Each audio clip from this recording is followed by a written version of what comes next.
Iya, lagi pula juga kalau misalkan kita lihat hitung-hitungannya secara real politik ya. Kalau misalkan terjadi itu barang kudeta ya, Iya. itu optiknya bakal jelek banget ke Gibran. Betul. Gue ngerasa nih Bang, pasti Iya. Gibran juga ngitungan sendiri kayak, kalau misalkan gue kudeta, pensiun 45 tahun, optik jelek, wah, nama gue akan menjadi nama terkotor di modern Indonesia gitu. Iya. Jangan nggak sampai 7 tahun, 2 tahun berhenti nggak pilih orang Iya. lagi. Kan itu risiko. Iya, bijak untuk Mas Gibran ini tuh untuk selalu berdampingan dengan Pak Prabowo. Betul. Gitu. Mereka nggak apal karakternya Pak Jokowi. Pak Jokowi itu selalu membiarkan apapun yang orang ingin lakukan tanpa harus dia ikut serta itu ya, mendesain, mensekadari. Kalau waktu mau kudeta itu Demokrat, Pak Jokowi cawe-cawe, selesai Demokrat. Trennya secara umum ini adalah honeymoon, orang masih ada euforia, wah pilihan saya tidak salah. Atau yang dari pemilih lain mungkin melihat boleh juga nih barang. Boleh juga. Politik tuh di Indonesia tuh orang mesti inget bahwa underdog itu selalu menang. Jadi siapapun yang dihantam pertama itu mereka akan terus dapat spotlight gitu. Justru yang nggak akan menang itu mereka yang nggak diomongin. Iya.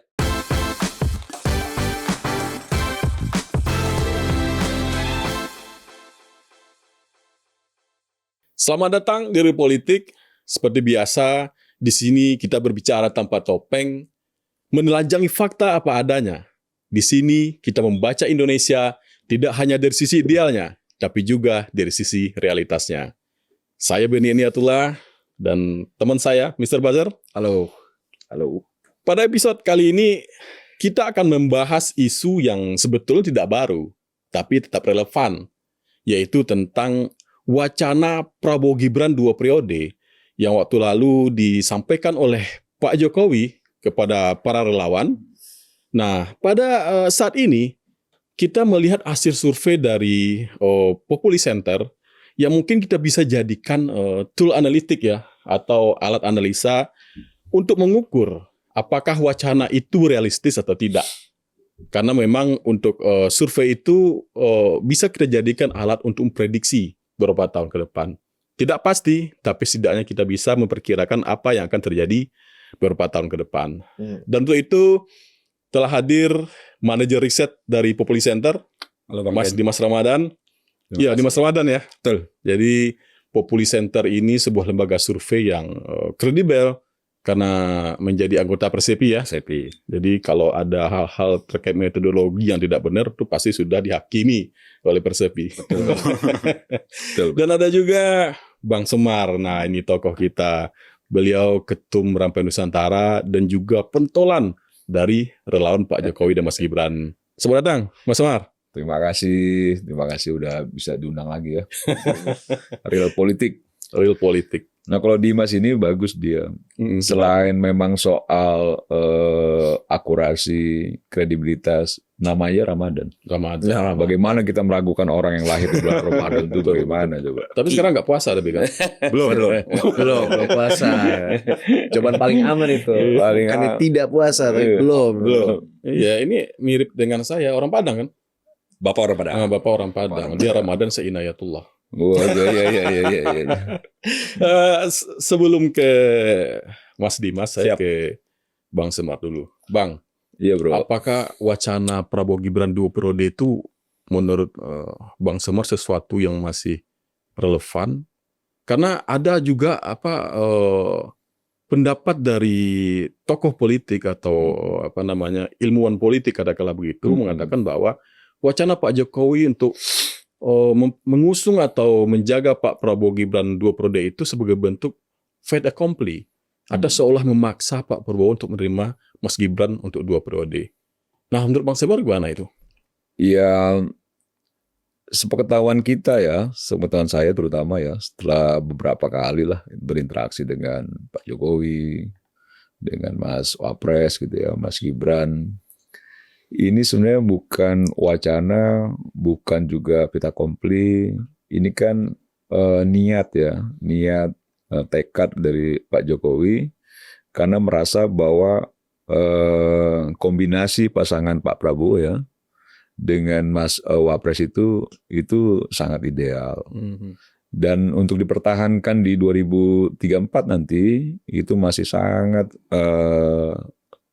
secara politik ya, itu masih sangat dibutuhkan. Kan kalau kita lihat gini, Pak Prabowo itu kan dia berada pada posisi politik itu di tengah kanan, Mas Gibran itu sama Pak Jokowi tengah kiri itu. Jadi ini kombinasi yang cukup kuat. Dan basis kekuatan masanya pun itu kan berbeda itu. Ceruk suara dan lain sebagainya itu berbeda itu. Penguasaannya Mas Gibran dan Pak Jokowi misalnya di Jawa Tengah, Jawa Timur, Pak Prabowo di Jawa Barat gitu ya. Dan sama luar Jawa ya. Luar Jawa. Ya luar Jawa juga penguatan Pak Jokowi cukup kuat. Nah di luar dari itu semua ya, Pak Jokowi ngerasa bahwa kalau memang ini menjadi suatu kekuatan besar yang bisa membangun bangsa, bisa membuat masyarakat jauh lebih baik gitu ya. Ini kan kesannya normatif ya. Tapi kan idealnya orang berpikir kekuasaan kan harusnya memang berpikir kepentingan masyarakat lah, kepentingan rakyat. Nah Pak Jokowi ngerasa itu dan berkali-kali sampaikan ke kita begini ya. Dijaga Pak Prabowo kan gitu ya. Pak Prabowo orang baik, punya visi yang kuat gitu ya, misi yang kuat untuk membantu masyarakat, membangun bangsa. Bahkan kita kan berpikir begini ya dulu. Wah ini kita mengawal Pak Prabowo gitu dengan Mas Gibran sampai 2029 kan gitu ya. Jangka pendek ke pemilu ya, aja. 2029 ya. Tapi memang kita nggak kaget ketika Pak Jokowi menyampaikan ke publik. Karena jauh sebelumnya menyampaikan ke kita, tolong dijaga sampai 2034 kan gitu ya. Mas Wapres pun sampaikan begitu gitu loh, dijaga terus.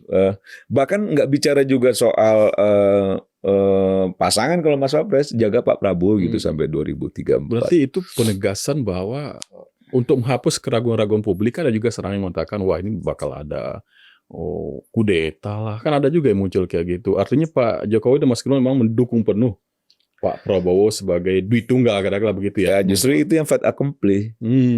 Justru itu yang fait accompli wacana itu. Karena secara akal sehat saja ya, Mas Wapres itu masih usianya masih kurang dari 40 tahun. Ya. Kalau dia ingin coba melakukan kudeta misalnya gitu ya. Ini kita hitungan rasional aja nih. Hitungan kudeta misalnya di tengah jalan. Sisa periodenya Pak Prabowo tinggal 2 tahun misalnya, 2 atau 3 tahun, ya itu masuk hitungan 1 periode tuh. Terus kalau Mas Wapres menggantikan Pak Prabowo menjadi presiden, lalu mencalonkan lagi terpilih menjadi presiden, hitungan kita, hitungan saya juga, itu berarti kalau dia di tengah jalan menggantikan Pak Prabowo yang dimaksud tadi gitu kudeta, cuma 7 tahun. Dia berkuasa menjadi presiden yang sekarang usianya masih sekitar 38 nih. 45 tahun pensiun dari politik, Bro. 45 tahun pensiun dari politik. Lagi gagah-gagahnya. Yang saya aja udah mau gocap nih gitu loh. Umur masih semangat betul secara politik. Mau kemana dia? Jadi secara logika common sense saja itu nggak masuk akal. Nggak masuk akal. Dan rasa-rasanya si Mas Wapres bersabar lah dia. Iya. Maksudnya emang dia menikmati waktunya. Nah orang-orang ini nggak bersabar gitu loh. Orang-orang ini justru yang fait accompli. Yang orang tidak mau melakukan kudeta dibangun wacana kudeta. Supaya Pak Prabowo ngerasa bahwa memang ada musuh dalam selimut ini kan. Aman nih gitu. Barang-barang ini aman bro. Barang ini aman nih. Malah bagaimana coba kayak Pak Jokowi, Mas Wapres, dia bicara ke kita jaga Pak Prabowo gitu. Ini kan supaya ini baik-baik. Dan kita mendoakan semua itu Pak Prabowo sehat. Selesai sampai 2029, bisa sampai 2034. Nah, orang-orang banyak yang mengklaim janganlah yang sesat-sesat gitu karena mereka kan tidak langsung juga berinteraksi ya. Dan tidak juga, tapi secara akal sehat biar publik juga tahu ya. Hitungannya secara politik aja kayaknya di usia 45 tahun pensiun secara politik itu menyiksa diri. Iya, lagi pula juga kalau misalkan kita lihat hitung-hitungannya secara real politik ya. Kalau misalkan terjadi itu barang kudeta ya, itu optiknya bakal jelek banget ke Gibran. Betul tuh. Gue ngerasa nih Bang, pasti Gibran juga ngitungan sendiri kayak kalau misalkan gue kudeta pensiun 45 tahun, optik jelek, wah nama gue akan menjadi nama terkotor di modern Indonesia gitu. Iya, Kayak, iya. Jangan nggak sampai 7 tahun, 2 tahun berhenti nggak pilih orang Iya. lain. Kan itu risiko. Iya, bijak untuk Mas Gibran ini tuh untuk selalu berdampingan dengan Pak Prabowo. Betul. Gitu. Dan dia sangat menghargai ya, misalnya begini ya. Ini disampaikan langsung nih ke saya ya, karena saya waktu itu bicara berdua sama Mas Wapres. Pertama, dia sangat menghormati posisi Pak Prabowo sebagai presiden. Dia pembantu presiden. Dia tidak mau melampaui Pak Prabowo tuh dalam hal apapun. Coba kita bandingkan ya, waktu dia jadi wali kota Solo tuh, doorstop sering, ya gitu ya, dia menyampaikan ke publik, gitu ya. Saat ini aja itu staf khususnya Mas Wapres itu cuma 3 bro, dan tidak ada jubir. Betul. Pak Maruf Amin itu pakai 8 dia, pakai jubir, gitu loh. Pak JK pakai jubir, gitu ya. Kalau undang-undang 11 dia akomodir. Mas Gibran itu 3 orang aja tuh staf khususnya yang tidak jubir. Bahkan lucunya lagi, Tina Talisa yang backgroundnya itu di jurnalis nggak dijadikan jubir juga gitu loh, nggak dijadikan juga bidang komunikasi karena dia tidak mau melampaui Pak Prabowo. Dia tetap konsisten terhadap loyalitasnya, berani di belakang Pak Prabowo. Ada unggah-ungguh lah. Unggah-ungguh, dia nggak mau tuh. Dan itu disampaikan langsung, saya nggak mau gitu melampaui itu. Bahkan kalau Mas Wapresnya itu pergi dinas ini, tugas negara jangankan ke luar negeri, ke luar kota saja, lapor bro. Dia sampaikan itu. Kalau nggak langsung ke Pak Prabowo ya melalui stafnya, melalui Seskap, dia sampaikan bahwa saya mau ke sana ini kan begitu ya. Pulang lapor lagi biasanya. Iya, ada kendala atau tidak kan begitu kan, kayak gitu loh. Jadi kalau misalnya dianggap bahwa itu kurang pas gitu, nggak jalan bro, kurang loyalitas apa itu? Dan tidak ada itu namanya kita dibisik-bisik gitu, misalnya pelan-pelan. Kerjain ini, kerjain itu, nggak ada. Yang aneh sudah, makanya kok banyak orang sok tahu ini kan gitu loh. Banyak orang sok tahu di luar itu gitu yang seolah-olah bahwa kita sedang merancang sesuatu supaya Mas Gibrannya segera.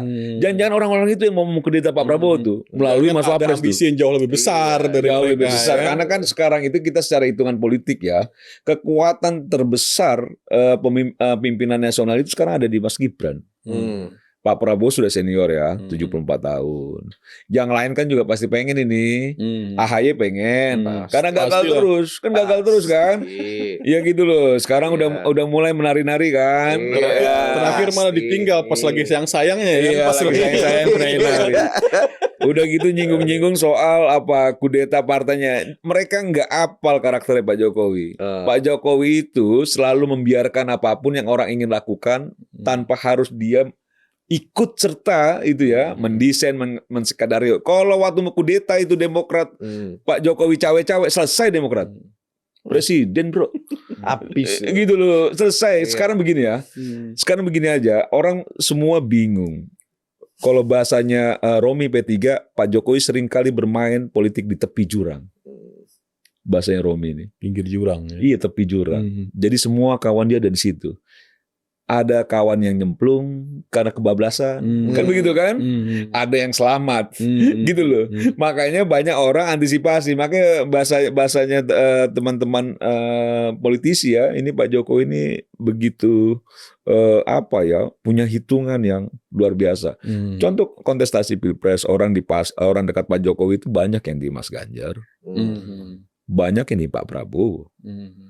Bahkan staf khususnya Pak Jokowi yang benar-benar bukan ring 1 lagi, ring 0. Ring 0. Gitu loh. Itu ada di Mas Ganjar. Betul ya? Ada di Prabowo. Ini ring 0-nya Pak Jokowi. Gitu loh. Jadi kalau misalnya itu kudeta yang dimaksud itu mengkaitkan Pak Jokowi, dia tidak membaca secara utuh. Bagaimana cara berpolitiknya Pak Jokowi. Gitu. Nah inilah yang maksud gue ya jangan juga lah seolah-olah sekarang sudah punya posisi yang merasa cukup kuat terus akhirnya coba menggoreng narasi untuk mendiskreditkan. Ingat juga lah yang menyelamatkan karir politiknya itu kan Pak Jokowi. Gitu loh, setelah gagal jadi gubernur, gagal jadi cawapres berkali-kali, kan gitu kan? Ya kan 2019 gagal jadi cawapres. Muncullah Jenderal Kardus segala macam ngatain Pak Prabowo, kan begitu kan? Iya kan harus diingat juga itu. Jadi jejak digital kan nggak bisa dilupakan juga. Tapi yang mengangkat masuk dalam politik nasional itu kan Pak Jokowi Masuk jadi kabinet menteri ya? gitu loh. Akhirnya terdongkrak dia punya panggung yang cukup luas. Sekarang secara politik cukup percaya diri. Nah setelah percaya diri mau makan orang yang menyelamatkan dirinya gitu loh. Nah ini yang menurut saya nggak etis lah gitu loh. Nggak etis lah, bener nggak? Bener sih ya. Kalau misalkan ini kan lagi pula Gibran juga sepertinya menganut mazhab yang dikatakan nama Jokowi juga kan, ojo kemajon. Ojo Iya, kemajon. ojo kemajon. Makanya dia nggak ada jubir. Iya. Kayak Pak Jokowi kan juga nggak ada jubir sebenarnya. Iya. Iya. Dia tidak ingin menunjukkan sesuatu yang melampaui. Melampaui ya. Bukan itu. Itu tadi OPKO itu ya, unggah-ungguh ya. Unggah-ungguh gitu. Jadi Bang, kalau dari relawan kan memang sudah menunjukkan bahwa memang mendukung Prabowo Gibran 2 periode itu sesuatu yang sudah menjadi bagian dari tujuan bersama-sama. Iya. Bukan hanya Mas Gibran aja, Iya. tapi juga Pak Prabowo. Iya. Nah ini bagaimana nih Mas? Siap. Temuan dari survei nasional itu gimana? Apakah memang wacana itu realistis? Ataukah setengah realistis? Ataukah tidak realistis sama sekali? Dan kita ingin mendengar temuan nih dari surveyor yang kita kenal memang Qualified ya. qualified lah untuk itu, bukan surveyor abal-abal gitu. Terima kasih Bang Benny. Seberapa realistis Prabowo Gibran? Kalau tren sejarah sih menunjukkan memang presiden biasanya berganti. Wakilnya ya di periode selanjutnya. Dulu ada Pak JK, Setelah pemilu langsung ya. ya, kemudian digantikan Pak Budiono. Setelah Pak Jokowi, Yusuf Kala, kemudian digantikan Pak Ma'ruf Amin. Tentu presiden punya hitung-hitungan gitu ya. Nah, kemudian kalau berkaca pada itu, apakah nanti akan gandeng yang sama Pak Prabowo, artinya akan mengajak lagi Mas Gibran? Bisa iya, bisa enggak gitu ya. Satu, tentu Pak Prabowo juga punya hitung-hitungan gitu ya, punya hitung-hitungan. Tadi sebagai presiden nggak ada sejarahnya presiden kalah. Satu. Putaran kedua maksudnya. Putaran kedua. Ya. Nggak ada sejarahnya. Orang bilang kalau dulu itu sama gentong aja jadi, kira-kira begitu kan. Kalau Pak Prabowo mau berpikir untuk mengambil yang lain selain Gibran juga urgensinya apa? Gitu. Karena kalau yang sekarang kan kalau di survei ya, popularitasnya Gibran juga masih tinggi, termasuk yang tinggi. Top of mind, pilihan siapa yang akan dipilih paling tinggi sendiri tuh. Iya. Jadi kalau dari sudut pandang yang agak realistis, kalau saya jadi Pak Prabowo, berikan saya satu alasan kenapa saya tidak harus dengan Gibran juga. Ya kalau kita lihat tracking survei dari sebelum pemilihan 2024 lalu, kan memang waktu itu yang paling tinggi awalnya Ganjar. Iya. Karena ada rambut putih itu kan.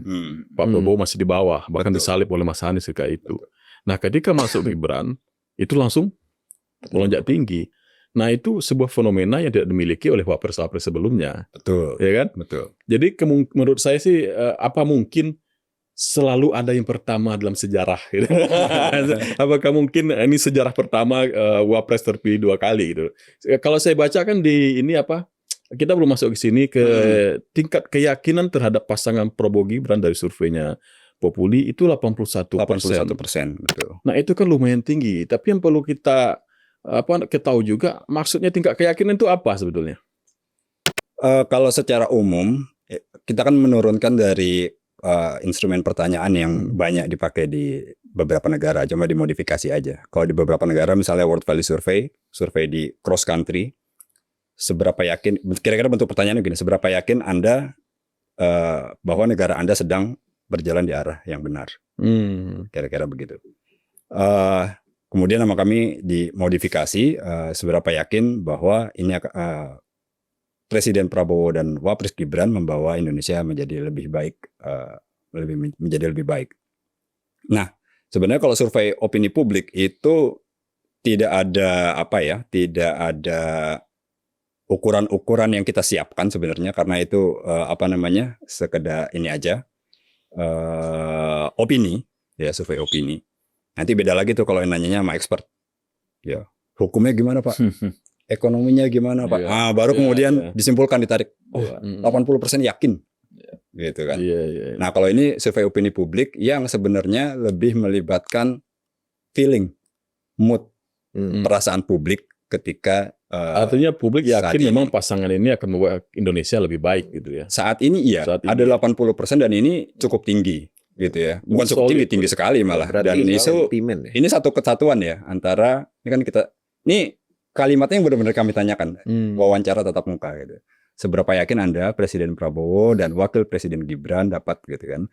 Artinya ya ini satu kesatuan bahwa angka 80% ini kontribusi keduanya, penilaian untuk keduanya, bahwa masyarakat kemudian cukup yakin bahwa keduanya ini bisa membawa Indonesia menjadi lebih baik lagi. Dan mungkin juga kalau tidak ada tsunami politik begitu ya, keyakinan ini yang akan mengantarkan kedua orang ini yang berpasangan lagi. Tinggal problemnya adalah satu, pemilihan yang masih jauh. Tapi kalau tidak ada yang hal-hal yang bisa merusak hubungan antara presiden dan wakil presiden gitu ya. ya, yang membuat Pak Prabowo barangkali berpikir ulang gitu kan. Wah, ini saya harus menang lebih besar lagi, mungkin bukan dengan Mas Gibran. Siapa yang mau ngelawan presiden? Nggak ada. Nggak ada sejarahnya presiden kalah paling nggak di Indonesia ya. Tapi ini tidak yakin, sama sangat tidak yakin 16,6 loh. Itu jangan-jangan suaranya Ganjar tuh kemarin. Jangan-jangan ya. Jangan-jangan Sama ya. Bedanya cuma 0,1 loh. Berarti maksudnya Anies sudah masuk. Pemilih Anies sangat yakin bro. Enggak, bukan. Tapi bener bro, coba lu survei juga ya, karena pemilih Anies itu kan seringkali mengklaim dirinya pendukung Prabowo tuh bro. Irisannya ada. Irisannya Besar banget gitu loh. Kan sering banget tuh kalau mereka sampaikan kita ini kan pendukung Pak Prabowo 2019, 2024, tapi makanya jangan ragukan kita. Terus gue sampein bro, betul bang, abang 2019 dukung Prabowo kalah gue bilang. 2014 juga abang dukung Prabowo kalah juga. Setelah abang nggak dukung Pak Prabowo, 2024 Prabowo menang. Jadi abang yang salah satu yang menyebabkan kekalahannya Pak Prabowo gitu loh. Abang masalahnya gitu loh. Jokowi yang menyebabkan kemenangan, tapi menarik aja sih itu. Nah, ini berarti memang pasangan ini cukup meyakinkan lah bagi publik. Temuan selanjutnya apa yang mungkin bisa kita bahas? Mungkin di sebaran ya. Jadi kalau kita detail lagi antara yang sangat yakin dan yakin ini, kemudian kita gabungkan, kita bedah tuh. Ini kelompok-kelompok mana yang menjawab sangat yakin dan yakin. Nah itu besarannya cukup merata ya. Mulai dari sebaran pulau, artinya ini kita ambil pulau yang besar aja ya, Sumatera, Pulau Jawa, dan gugus Pulau Nusantara, Indonesia Timur. Nah itu angkanya besar gitu ya. Dominan di situ. Kemudian dalam hal kelas sosial ekonomi ya, kelompok yang menengah, bawah, menengah ke atas juga angkanya tinggi ya, hampir 80-an% bahwa kelompok berdasarkan kelas sosial ekonomi itu yang yakinnya tinggi. Nah, yang menarik juga kemudian variabel partisanship ya, partisanship. Nah, kalau kita bedah yang tadi Abang bilang. Jadi kelompok yang yakin itu ada sumbangsi dari pemilih Anies juga ya, 60%, ada dari pemilih Ganjar juga yang dulunya memilih Ganjar Mahfud ya. Itu yang jawab yakin ada 60% lebih itu. Dan itu kelihatan cukup tebal sebenarnya. Begitu juga dengan pilihan partai. Rata semua. Nah, kalau dilihat ini partai-partai DPR yang lolos di DPR ya, itu juga di atas 70% semua. Nah, yang mau saya sampaikan adalah bahwa tingkat keyakinan yang tinggi ini terlihat merata, satu. Kemudian yang kedua, menembus batas-batas partisanship, sentimen politik di 2024. Artinya polarisasi secara politik sekarang sudah mulai mencair. Bisa dikatakan mungkin cair. Mungkin bisa ditafsirkan begitu ya, walaupun nggak semuanya ya. Dan mungkin dari top of mind presiden, saya melihat sesuatu yang menarik. Ternyata ada faktor KDM juga yang mungkin sangat signifikan bisa melompat ke posisi 2 ya, nggak usah di bawah Pak Prabowo ya. Nah, ini gimana Mas Dimas membacanya? Ya soal Nah ini kan KDM. akseptabilitas 10 tokoh ini nih. kesukaan. Nomor 1 ya. Muradi Mulyadi tuh. Ya, beda tipis sama Pak Prabowo sebenarnya. Nah, kalau kita lihat Kesukaan kan? kesukaan. Oh, kesukaan. penerimaan. Iya, sudah kesukaan. Kesukaan kan belum tentu Iya. memilih juga. Iya. Tapi ini bisa menjadi kuda hitam juga nanti, apakah mungkin? Karena kan KDM ini satu partai dengan Pak Prabowo. Ya, Iya. persoalannya kan ya beliau juga dulunya kan juga bukan di Gerindra juga. Iya, Artinya nanti Golkar. kita nggak tahu Golkar. nanti di 2029 Ada record dia ada apa. perpindahan partai juga. Lompat gitu. jembatan. Lompat pagar. Saya nggak tahu. Pagar. KDM baca ini apa enggak? Kalau dia baca ini mungkin lompat juga dia. Saya nggak mau di Gerindra. Pasti, iya. Nah ini bisa menjadi faktor penentu juga nanti. Iya. Gimana menurut Iya. Bang Semar nih? Ini lumayan krusial Yang kan. pertama sebenarnya kalau bicara potensi KDM ya, Deddy Mulyadi itu ya potensinya besar. Tapi persoalannya kalau mau ditarik di pertarungan 2029 nanti gitu ya, pertarungan 2029 ceruknya hampir sama Pak Prabowo. Betul. Nggak mungkin jadi wapres Pak Bukan- Prabowo. Bukannya sesuatu yang apa ya, secara puzzle itu cocok gitu loh karena biasanya politik begitu. Kalau Ibu Mega setahu saya itu dia lebih senang mencocokkan misalnya capresnya lebih muda, cawapresnya lebih tua. Ya begitu ya. Nah, banyak orang politik itu selalu berhitung juga ceruk suara. Kan begitu ya. Makanya sempat ada wacana di 2024 Pak Prabowo sama Bu Hopipa. Karena mau ngambil Jawa Timur, begitu ya. Misalnya mau ngambil juga, malah saya menduga ya kekuatan KDM ini itu malah yang lirik AHY kayaknya, bukan Pak Prabowo itu, gitu loh. betul. Itu malah juga punya potensial Jadi malah. KDM AHY. KDM AHY gitu atau AHY KDM. Biasanya kan orang Jawa bro jadi presiden. Jangan dibolak-balik. Iya. Kan begitu loh. Bisa dibulak-balik. Jangan juga KDM mentang-mentang kesukaannya tinggi gitu mau lompat-lompat. Jangan nanti Kembali ke sejarah belum ada nanti kayak sejarahnya, JK orang loh. Jawa jadi presiden. Kayak JK loh dapatnya 2% lagi ntar. Gitu loh. Jangan juga dibolak-balik sudahlah. Kita nih dulu gue juga termasuk orang di luar Jawa ya gitu loh. Sadar diri juga kan gitu loh, sadar diri juga. Realitas gitu. politik. Realitas politik. Nah, itu belum bisa dilawan itu soal itu gitu loh. Dan termasuk tadi kalau misalnya pertanyaannya bagaimana dengan KDM. Dan biasanya begini ya, ini dalam kalau kita ikuti ya konstruksi politik, petanya, gitu ya, konstelasi dan lain sebagainya, orang yang tumbuh terlalu cepat itu layu sebelum berkembang. Itu. Bubbling.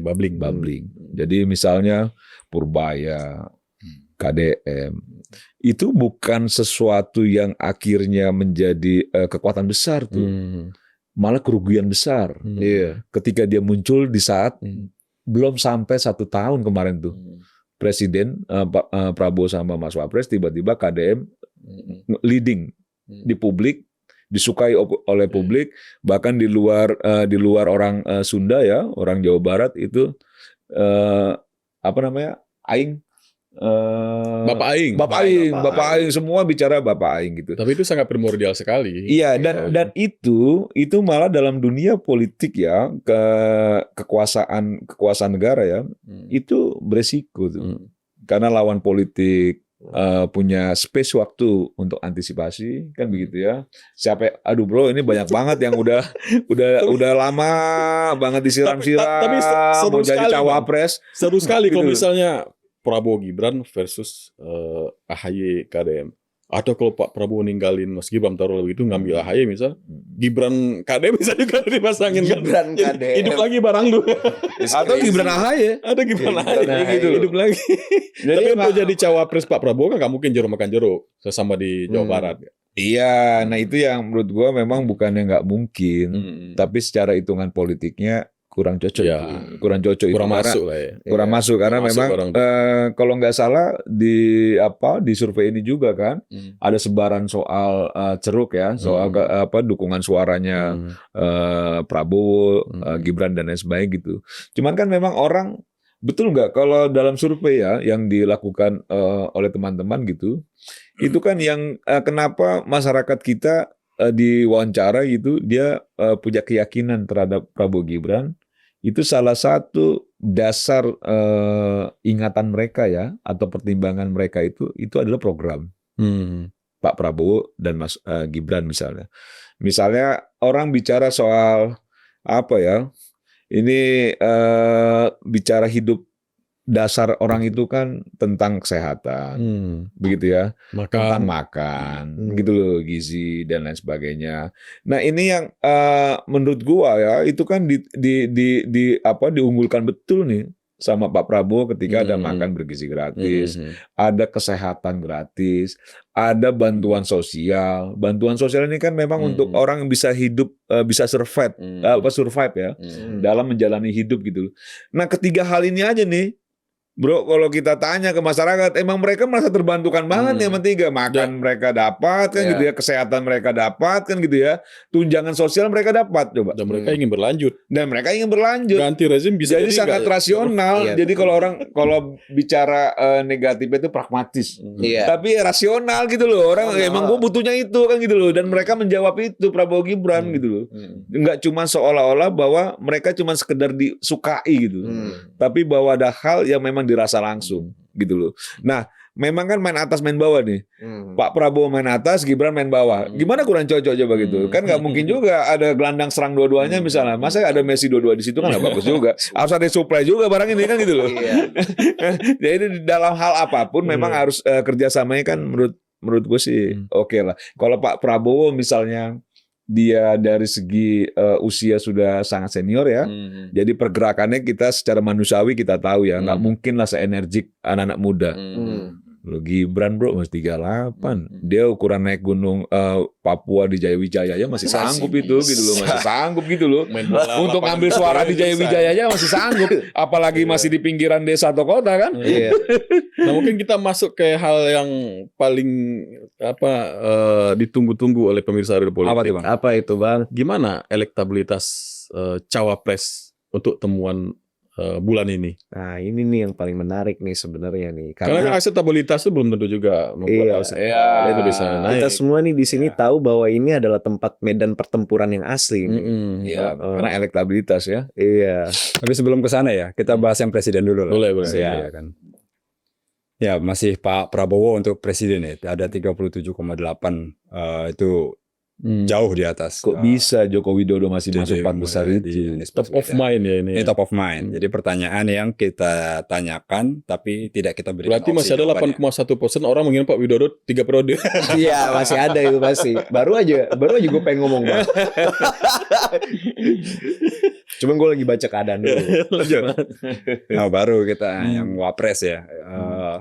Mas Wapres ini ada di. Tapi ini menarik. Ternyata AHY di atas Mas Gibran sedikit dalam margin of error katakanlah sama ya. Ini apakah mungkin responden memang terpengaruh dari wacana Pak Jokowi bahwa presidennya Prabowo, wapresnya Mas Gibran.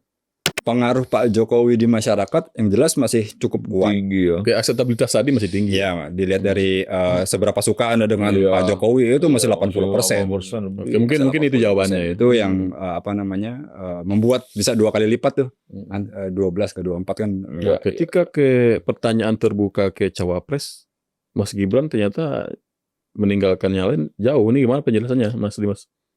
Ya, jangan bilang ninggalkan lah. Nanti kalau AHY denger kan makin marah lagi dia. Selisih lah. Apa bahasanya biar poster aja. Kita juga nggak tahu siapa yang nonton. Ntar kira kita ini lagi kan. Yang jelas ini menggambarkan kondisi saat ini ya. 2029 masih jauh.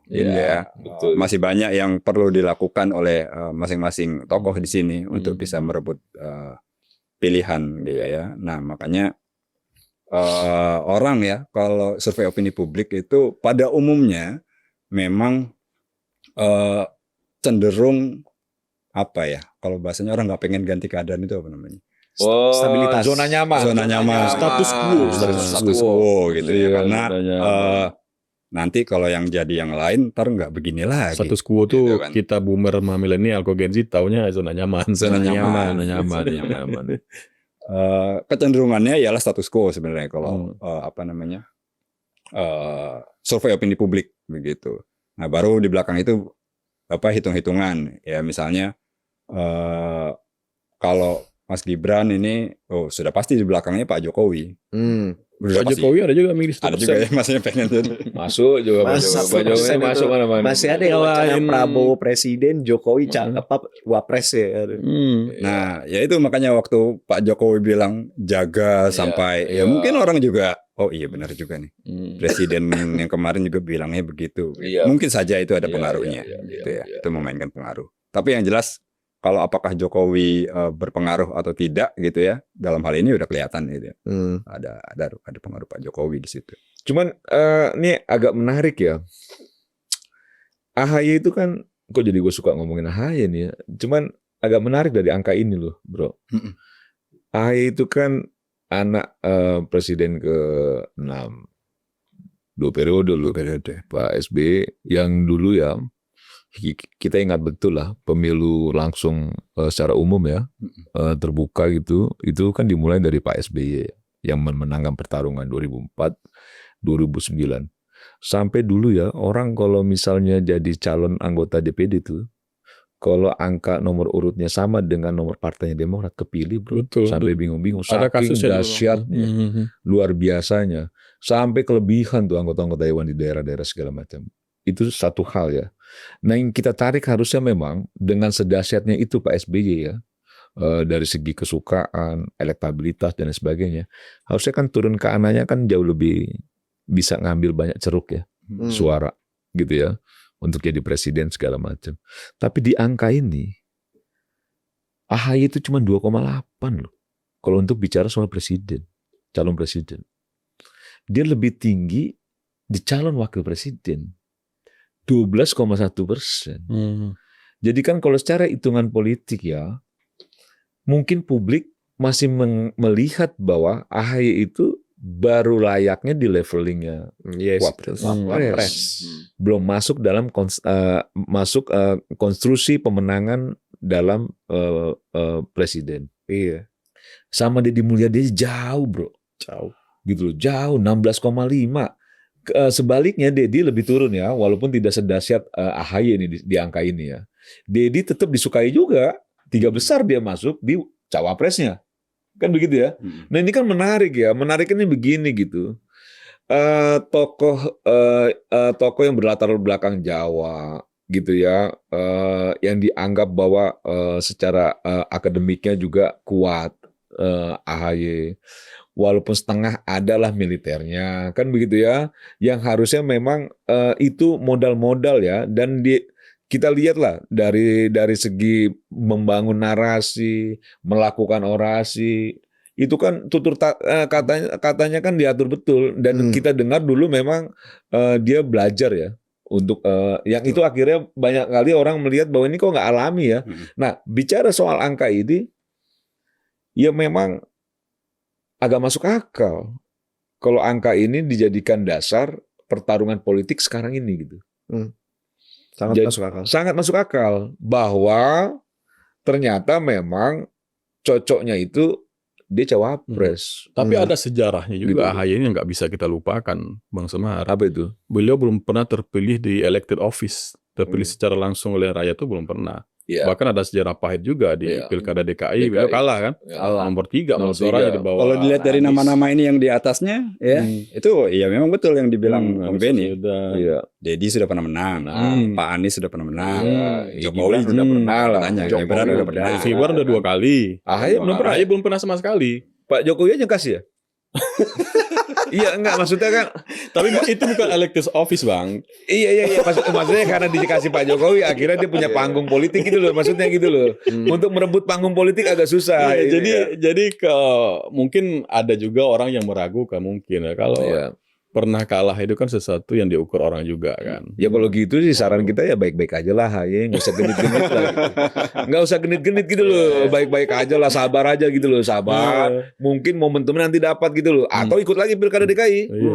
Siapa tahu kalah lagi. Iya. Jadi untuk mendapatkan mandat publik ini ternyata memang susah juga ya. Ada step-stepnya. Ada step-stepnya.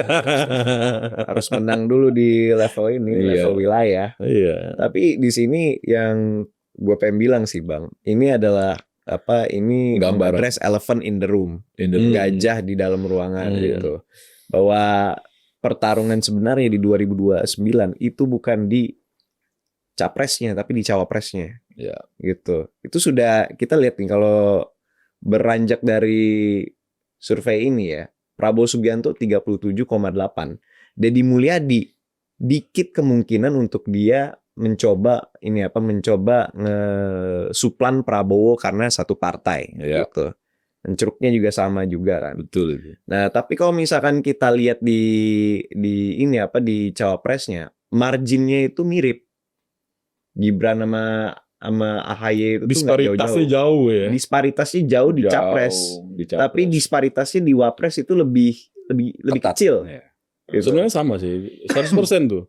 Kalau Iya. persentasenya. Iya. Iya, kalau 100%. persentasenya Nah, kalau misalkan orang bisa memandang politik Indonesia dalam perspektif real politik ya, mereka bakal paham bahwa banyak isu yang terjadi sekarang itu adalah hasil pertarungan dari cawapres itu. Nah, orkestrasi. Orkestrasi. Oh, masuknya ke orkestrasi. Iya. Halus Panjang bisa Halus, Mas. bisa sampai subuh kita ngobrol ini soal Bisa orkestrasi lah, ini. namanya apakah artinya orkestrasi. isu-isu yang berkembang saat ini Bisa sampai adalah subuh kita. Iya. jadi tungkunya di sini Upaya ya. untuk di sini. kanan. Tadi gue kasih clue kan. Iya. Gue bilang gue kasih clue. Jadi Iya. sangat wajar lah Iya. kalau yang diganggu-ganggu itu wapresnya sekarang. Nah, Kan begitu ya kan iya. sangat wajar. Karena memang itu selain perebutan, orang mulai antisipasi juga kan gitu loh. Makanya Iya. diambil lah ini barang kan gitu loh. Ya caranya yang elegan. Dan siapapun juga yang nyerang wapres itu gampang banget, tinggal pergi ke TikTok langsung FYP gitu. Iya. Karena kan kita mengetahui bahwa nature of politics di Indonesia ini kan sangat emosional. Tapi nggak kalah juga. Tapi kita juga nggak kalah kalau misalkan ngelihat di survei ini kita sebenarnya menyeluruh, bukan hanya masyarakat digital aja kan. Cuman yang lupa orang ya, masyarakat kita gue nggak tahu ya, nanti coba direspon ya. Kita ini kan sudah banyak diperlihatkan lah ya, bahwa dalam politik itu ketika orang masuk dalam orbit perbincangan ya, politik nasional gitu, mau itu senegatif apapun itu menguntungkan. Gitu loh. Dan ini nggak cuma soal teori nih, ternyata fakta surveinya juga demikian. Kurang gencar apa orang menghantam Pak Jokowi? Masih tinggi, bro. Kurang gencar apa orang menghantam Gibran? Masih tinggi juga, bro. Kan gitu loh. Dalam arti begini, Mbok yang kok pada nggak mikir lawan-lawan politik ini. Justru mereka yang ngongkosin Pak Jokowi sama Gibran sehingga tetap dalam perbincangan publik, gitu ya, masuk dalam orbit. Dan itu juga akhirnya linear juga tuh dengan dukungan yang dia dapat gitu loh. Iya. Gitu loh. Kok mereka nggak mikir, udah stop lah ngomongin tuh ijazah. Orang kan ini menciderai akal sehat kita gitu loh. Orang Iya, pernah jadi wali kota 2 periode, pernah jadi gubernur, pernah jadi presiden 2 periode. Terus tudingannya ijazah palsu, ini kan mencederai akal sehat kita nih gitu. Mencederai akal sehat. Iya, atau jangan-jangan memang agennya Pak Jokowi nih mereka ini. Itu yang pernah gue ungkit, Bang, gitu. Lo ungkit gimana? Gue ungkit nih, kayaknya enak juga nih Pak Jokowi dapat panggung nih gitu. Ada analoginya itu, bro. Apa? Yang membedakan kerikil dengan berlian itu ketika diasah. Oh iya sih. Kerikil diasah tetap akan jadi kerikil, tapi berlian ketika diasah dia akan mengeluarkan keindahannya. Dan itulah fungsi haters itu kan. Itu betul itu. Gue pengen bilang sih, setiap menanggapi menanggapi pernyataan dari lo, Bang, barusan kan. Politik tuh di Indonesia tuh orang mesti inget bahwa underdog itu selalu menang. Jadi siapapun yang dihantam pertama itu mereka akan terus dapat spotlight gitu. Justru yang nggak akan menang itu mereka yang nggak diomongin. Iya. Itu pernah kejadian dulu ketika Pak SBY dijuluki anak TK yang Anak TK. Iya. Itu presiden loh.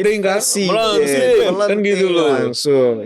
Dizolimi. Gitu loh. Nah, tapi kita harus ingat nih, berarti kalau misalkan kita terus menghantam orang di perpolitikan Indonesia ini, mereka jadi naik underdog story kan. Caranya gimana? Di Indonesia itu bukan serang-serang, tapi kita baik-baik. Salah strateginya. Salah strategi. Dulu Pak Jokowi kurang apa dihantam? Soal apa? komunis, soal apa segala macam. Iya. Penting, bro. Jadi pada hari ini upload kita mau. bisa membuktikan apa yang menjadi wacana dan argumentasi itu ternyata terbukti di data ilmiah, Iya. temuan-temuan hasil survei gitu kan. Sama- Kalau boleh saya framing begitu. Yang jelas begini, kalau beberapa waktu lalu ya soal ijazah itu kan ada 1-2 lembaga survei juga yang merilis itu, LSI Deni JA kalau nggak salah, koreksi kalau keliru, menanyakan juga seberapa percaya masyarakat Nah, ya. gitu kan, itu mayoritas nggak percaya. Iya. Satu, Yang nggak percaya di atas 70%. ya dari itu besar gitu. Ya, tapi ya memang menarik juga yang disampaikan tadi ini soal bahan bakar ya. Cara membesarkan dengan Iya. dikasih isu-isu yang Iya. apa namanya Hmm. terus terjaga, dan bukan tidak mungkin malah nanti tujuannya malah nggak tercapai itu.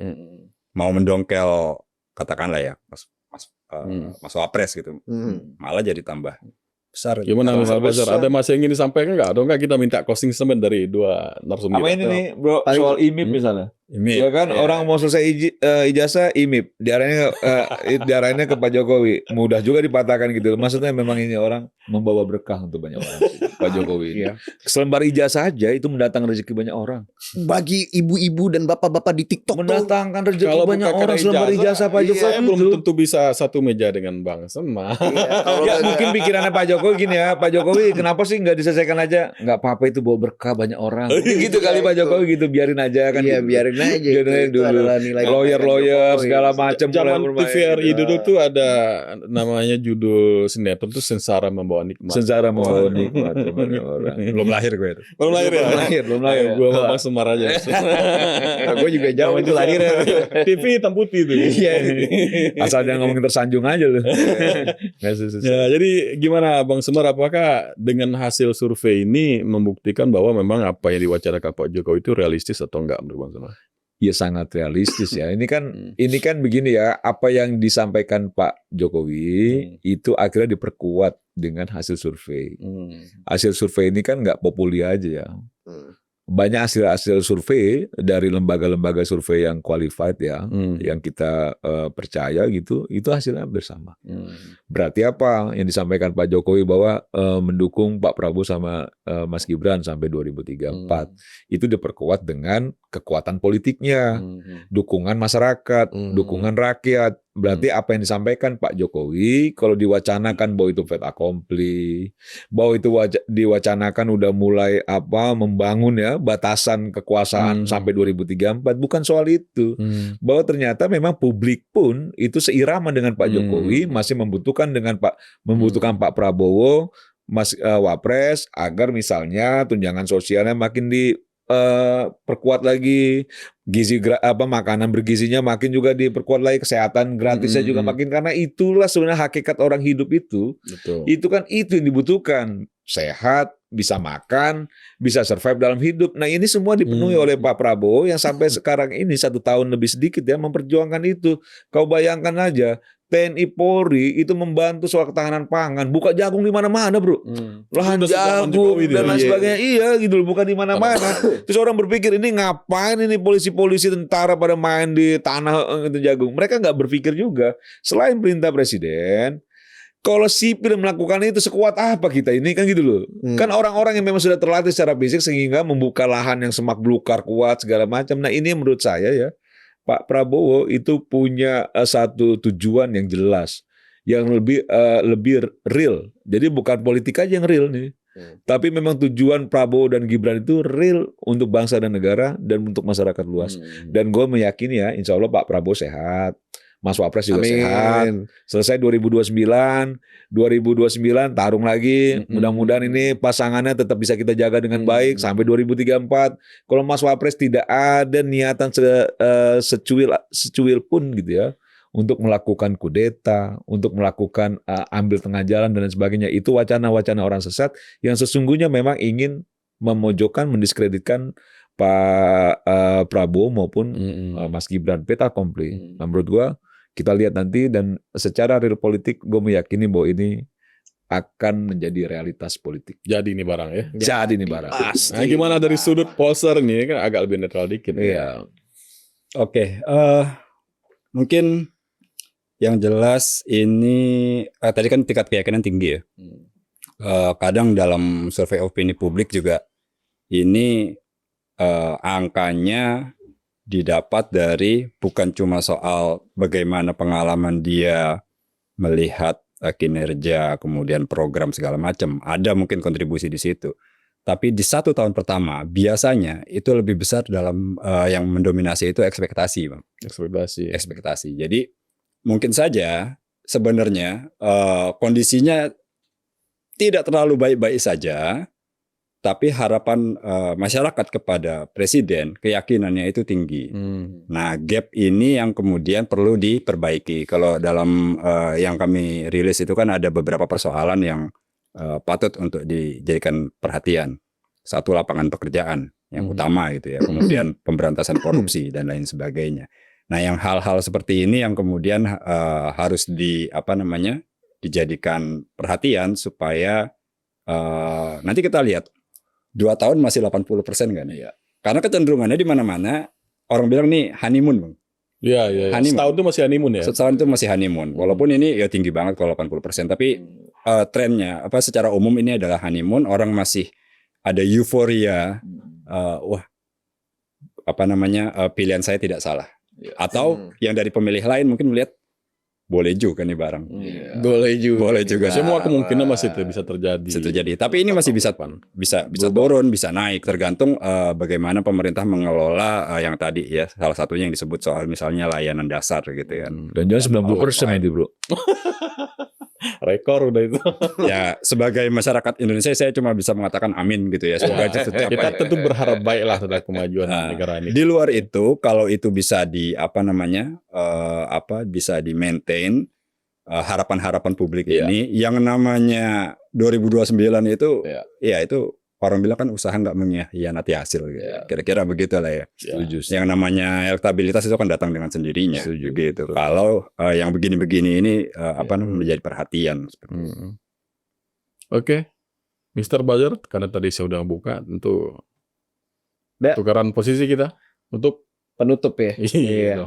Jadi yang kita lihat dari hari ini menunjukkan bahwa orang itu di Indonesia itu kita harus pahamin bahwa pemenuhan standar basic needs of living itu menjadi suatu suatu pertimbangan yang sangat besar dalam menentukan pilihan-pilihan. Di Indonesia ini kita orangnya simple-simple aja, asalkan pangan, air, sama kesehatan jalan, semua jalan. Kalau misalkan kurang, nggak akan kejadian itu barang. Nah, makanya kita lihat juga di survei tersebut ya, orang lebih cenderung di Indonesia ini milih stabilitas gitu. Mereka nggak mau sebuah perubahan dalam mutu hidup secara cepat gitu. Mereka akan takut jika rezim yang baru itu datang akan menggantikan beberapa dari kebijakan-kebijakan yang sudah memenuhi standard of living mereka gitu. Ya, jadi menurut gue ya, Bang, ya pasti akan jadi nih barang sampai 2029 nih. Itu sudah tidak ada lagi keraguan bahwa Prabowo Gibran adalah pilihan yang pas untuk kebanyakan orang Indonesia. Ceruknya beda, tapi itu justru yang kombinasi kita harus, iya, kombinasi. Ceruknya beda itu yang kita harus lihat. Tua muda, energetik, lebih wise mungkin Pak Prabowo, sementara Mas Gibran lebih energetik gitu. Dan tentu kita juga harus ingat bahwa bangsa ini itu bukan dibangun karena semua orang sama, tapi semua orang itu berbeda-beda tapi tetap satu gitu. Jadi ya pilihan Prabowo dan Gibran itu adalah sebenarnya Bhinneka Tunggal Ika gitu. Menyatukan diversifikasi yang berbeda-beda, dan itu yang kita butuhkan di Indonesia untuk menyelesaikan puzzle bangsa ini. Oke. Mungkin cukup menelanjangi fakta hari ini. Cukup mengungkap tabiat gitu. Itu enggak enggak gitu nanti itu ya, menelanjangi fakta itu ya. Iyalah, aman lah ya. Iya, aman aja lah. Paling gue kena kasus di Twitter sama SJW itu tuh. Biarin aja lah. Makin gue dikena kasus makin besar. Itu dia. Iya. Tapi bercanda guys, jangan please dong. Dianggap menormalisasi ketelanjangan. Iya, menormalisasi telanjangan, tidak bermoral gitu. Iya, ini candaan aja udah. Anyways, terima kasih sudah menonton episode kali ini di Real Politik. Terima kasih abang-abang. Sama-sama Sudah dong. datang ke Terima kasih Real juga Politik dong. di podcast Iya. kita nih yang baru, yang kecil Iya. gitu, yang sangat inilah dinamis lah gitu. We'll meet next time di episode berikut of Real Politik.